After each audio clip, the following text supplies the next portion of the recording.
we'll start with this. Well, Melissa Oddessa, otherwise known as Bella Bestia, took to her social media and left a comment that reads, "The love and support that I've been receiving is overwhelming. I'm just a guy from Brooklyn with a dream. Women's boxing has come a long way, and I hope I can become part of the progress with televised time on main cards, improved pay, and better matchups. I'm not just doing this for the money, but also because I love to entertain and doing what I love. So Digital Dash, to all of you, because your support is the glue that helps drive our careers as pro boxers. Stay tuned for fight news. So for now, everyone tag WBC Boxing and Yildirim Luna with the hashtag Let's Fight. Let's make this championship fight happen."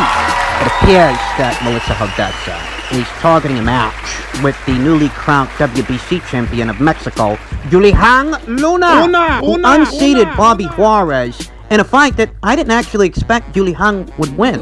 But she did, and she did so in dominant fashion. I mean, it really was a hell of a performance. And I don't want to jump to the conclusion that, maybe Bobby is past her best days. Maybe Father Time had a little bit to do with that. I don't want to jump to that conclusion because that would kind of take away from Yildirim Luna's clean boxing, which, as far as I'm concerned, is what really won her the match. Some controversy aside, Bobby initially thought that Yildirim had loaded her wraps or loaded her gloves, and, all of that was put to the side.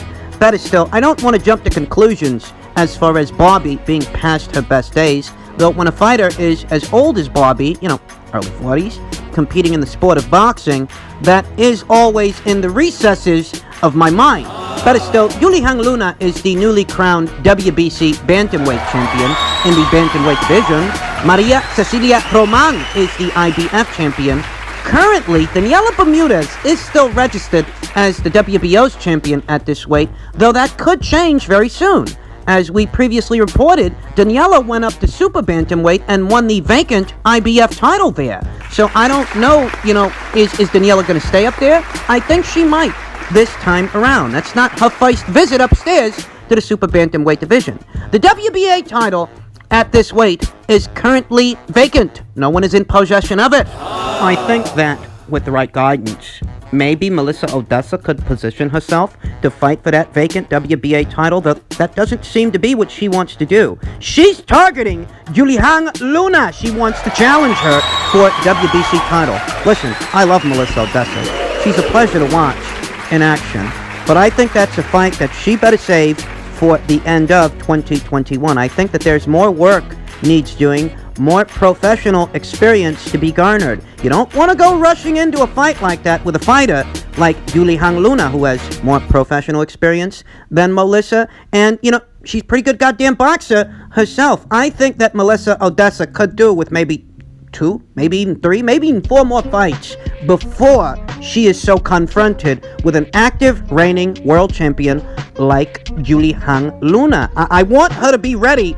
for the challenge. The whole idea behind wanting to see the best versus the best is that both fighters are at their best. Melissa Oddessa's only got 3 professional fights. And I don't think there's any harm in saying that she needs more fights. She needs more experience, and these are experiences that she can spend the better portion of 2021 garnering before she decides to challenge for a world title. You don't want to bite off more than you can chew out there. So, I look forward to a Melissa Oddessa versus Yildirim Luna fight. But I look forward to that happening when Melissa's ready. Here today, it's too early for that. It's not too early to talk about it, but it's too early to do it. So let's see what the year of 2021 holds for Melissa Oddessa.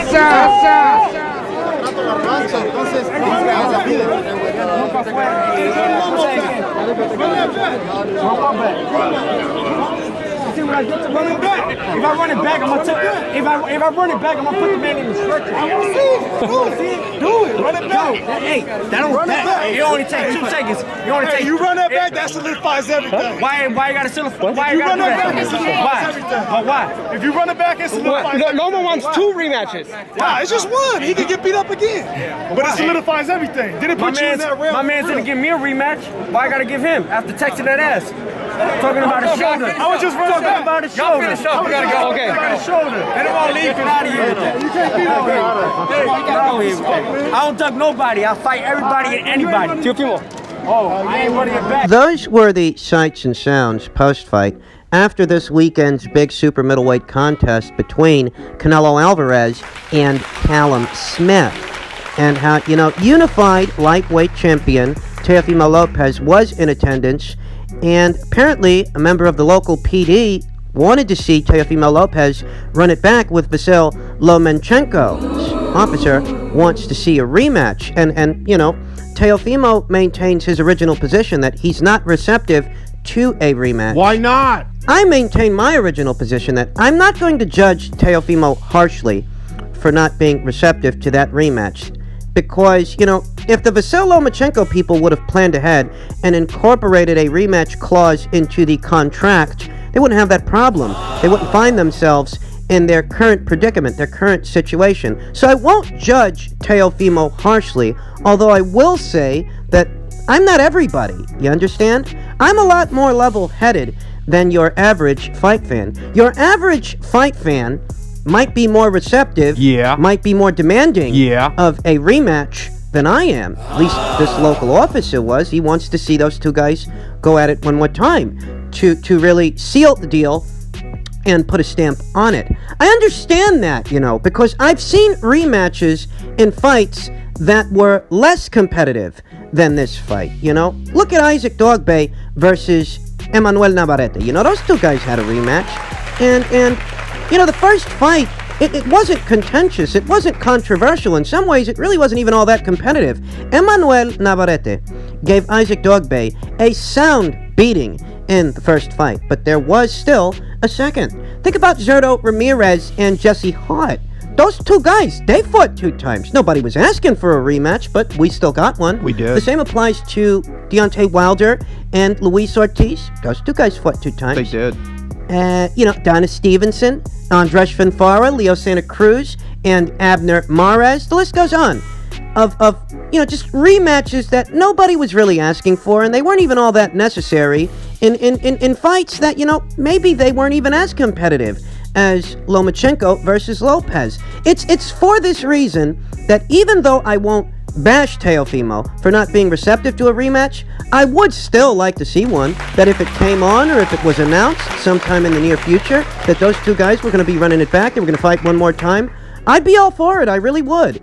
Moreover, there are people out there who are more receptive to Vasyl Lomachenko's side of things than perhaps I or you, They see the shoulder stuff, they buy into it, they look at those scorecards, and they do look dodgy, admittedly. At least one of them looked a bit dodgy to me, and this creates the demand. This creates the desire to see these two guys lock horns one more time. And if they did, I'd be okay with it, especially since Teofimo Lopez isn't leaving the lightweight division the way him and his father said they would ahead of the Lomachenko fight. Ahead of the Lomachenko fight, they were saying that they don't want to wait around for Loma forever because it's getting harder to make lightweight. So they need to have that fight sooner than later, because in the near future, they may be moving up to 140 pounds. Are they? Looks like the Lopez people have since decided to change their minds, change the trajectory of what they want to do next, because the plan now seems to be to head to the land down under and defend their titles against George Kambosos. That being said, if Teofimo Lopez is going to continue to campaign as a lightweight in the near future, a rematch with Vasyl Lomachenko really isn't a bad idea. I think it could still get the same as, if not more, attention than the first fight did, given what headlines came out post-fight, that Vasyl Lomachenko had an injured shoulder. Whether you believe it or not, it still draws attention that the guy had an injured shoulder, that the judges were on the take. This is the kind of stuff that would lend interest to the second fight, because they'd want to see, the audience would. They would. Whether or not there's anything to what Vasyl Lomachenko has said since then, or, whether or not those were just excuses, and Teofimo Lopez can not only beat him again, but beat him better in a second fight than he did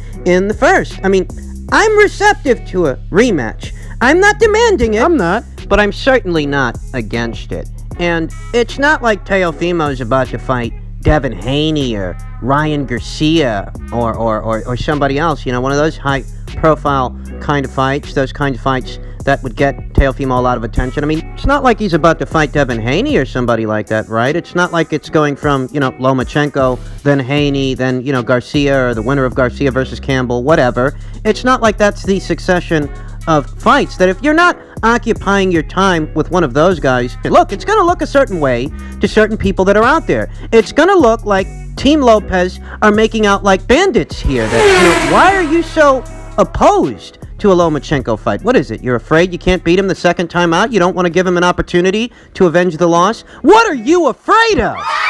You're not fighting Devin Haney next. You're not fighting the winner of Campbell versus Garcia next. You certainly can't land a fight with Gervonta Davis. Lomachenko tried for 3 years. He couldn't get that guy in the ring. So if those aren't the guys that you're keeping busy with, then why should a Lomachenko rematch be treated like such an outlandish proposition? It's going to look a certain way to certain people. That's just the reality of it. Ultimately, I won't judge Teofimo harshly if he doesn't fight Vasyl Lomachenko for a second time. I won't, but that doesn't mean there won't be people out there that see it another way.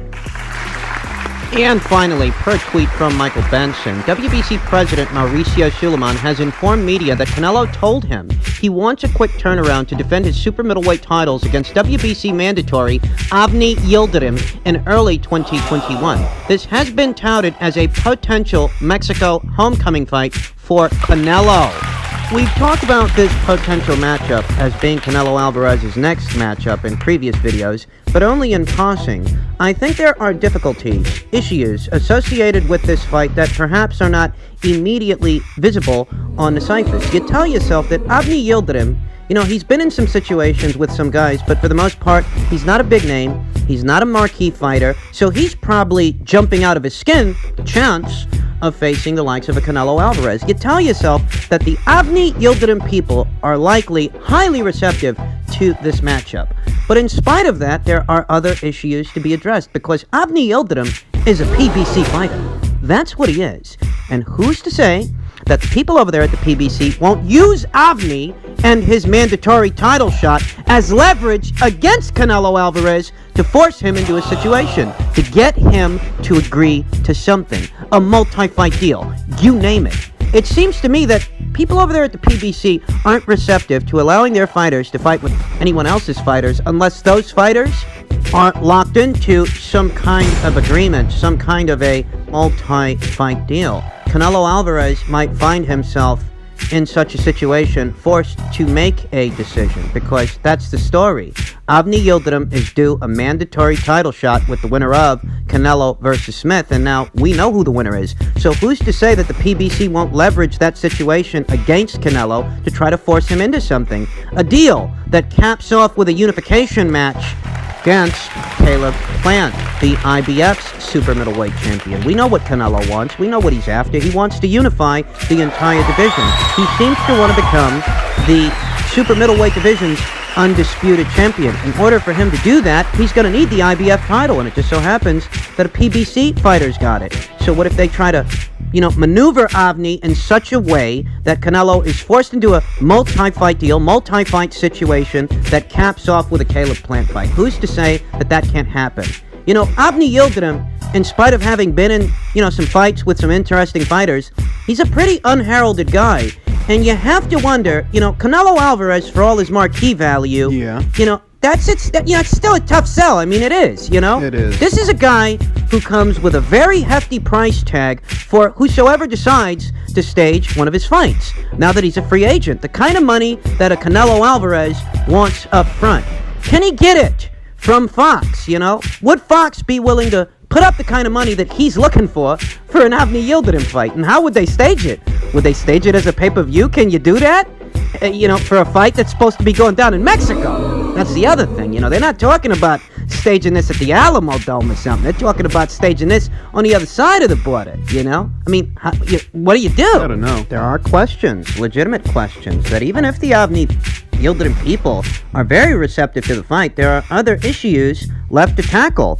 How do you stage this thing? Do you stage it as a pay-per-view? Is the market healthy enough right now that you can do that you can rely on Canelo's marquee value, his marquee value alone, to justify the spending it would take to put this thing together? There are legitimate questions there. And if by some chance the people over there at the PBC and Canelo Alvarez cannot come to some kind of agreement for this Avni Yildirim fight, what happens then? Would the WBC actually strip Canelo Alvarez of the WBC title, force him into a situation where he has to relinquish it to give it to Avni? They're going to benefit from that? I mean, we know how the WBC moves. We know what they're like. We know what they do. And there's just a lot of question marks in association with this potential matchup. They're raw. You already know the whole goddamn division's going to decide to sit on his hands while Canelo's doing this. That if this is Canelo Alvarez's next fight, everyone from Caleb Plant to David Benavidez, guys downstairs, Jamal Charlo, they're going to decide to play it safe until Canelo Alvarez becomes available yet again. And in the in-between time, they're going to name drop this guy in every single fucking interview instead of going out there and having interesting fights of their own.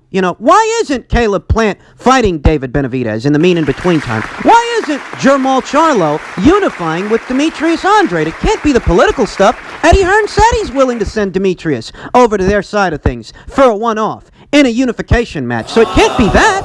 You can bet your bottom dollar that all these aforementioned fighters are going to so decide to play it safe until Canelo Alvarez's schedule is free. I mean, you can bet your bottom dollar that's what's going to happen.